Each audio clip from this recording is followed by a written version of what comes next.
The pace of our modern world makes it nearly impossible for working people to research the events and policies that shape their lives. When seeking answers to life's most pressing questions, where do we go first? Google. Enter the subject, hit go, and there it is. Only what they want us to see. In today's culture of copy and paste journalism, it's common for hundreds of unrelated outlets to feature the exact same report. This is not the result of laziness. This is by design. When we see identical headlines across seemingly unrelated platforms, the logical mind concludes, well then, it must be true. The illusion that numerous news sources have arrived at the same conclusion gives us confidence to share the chosen narrative. And just like that, we become the unwitting pushers of propaganda.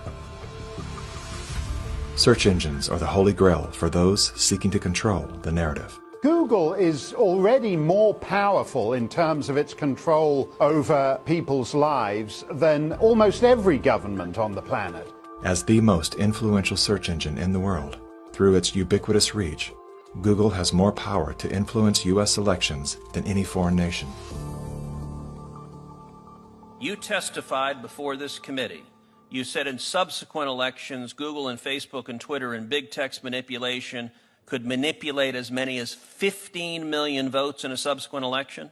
And the methods that they're using are invisible, they're subliminal, they're more powerful than most any effects I've ever seen in the behavioral sciences, and I've been in the behavioral sciences for almost 40 years. The blacklists is something that Google said didn't exist, and they testified that under oath. And nothing but the truth, so help you God. Now, me as an engineer, I just did a search on Google's internal search engine, and guess what I found? It had blacklisted search terms like cancer cures.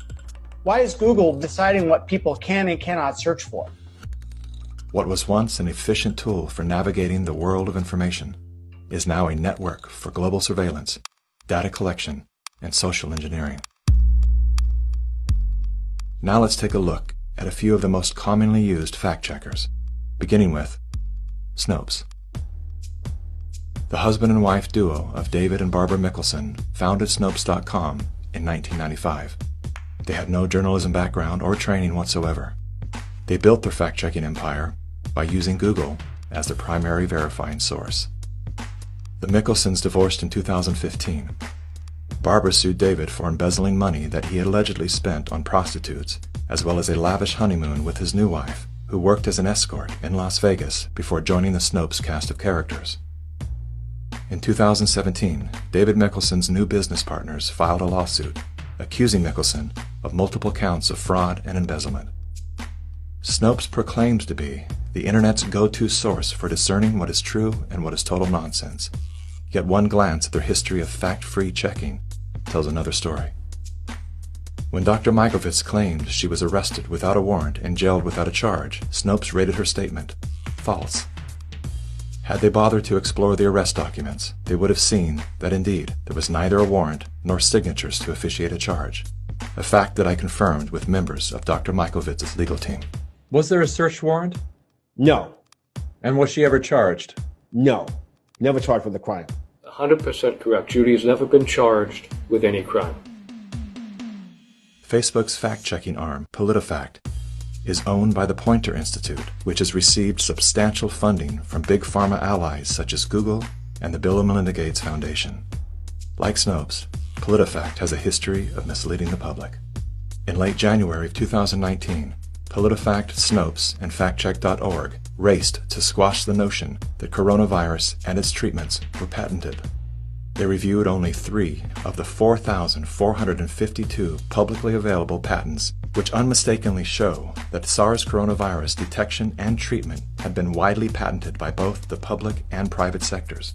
Facebook's founder pledged to the WHO, saying they would remove false claims and block exploitative ads. They're working with the World Health Organization and with the NHS, so they have a hotline, if you like, from those official sources.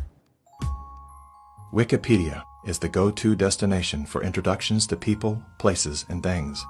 Even the all-knowing Amazon Alexa calls on this digital encyclopedia. Alexa, who is Dr. Judy Mikovits? According to Wikipedia, Judy Ann Mikovits is a former American research scientist who is known for her discredited medical claims. She has been described as an anti-vaccination activist and a promoter of conspiracy theories, and has been accused of scientific misconduct. Wikipedia is supported by the Wikimedia Foundation, a non-profit parent organization with a long history of politically tied funders. Many named, many anonymous. What exactly does a Wikipedia donor receive in exchange for their generosity?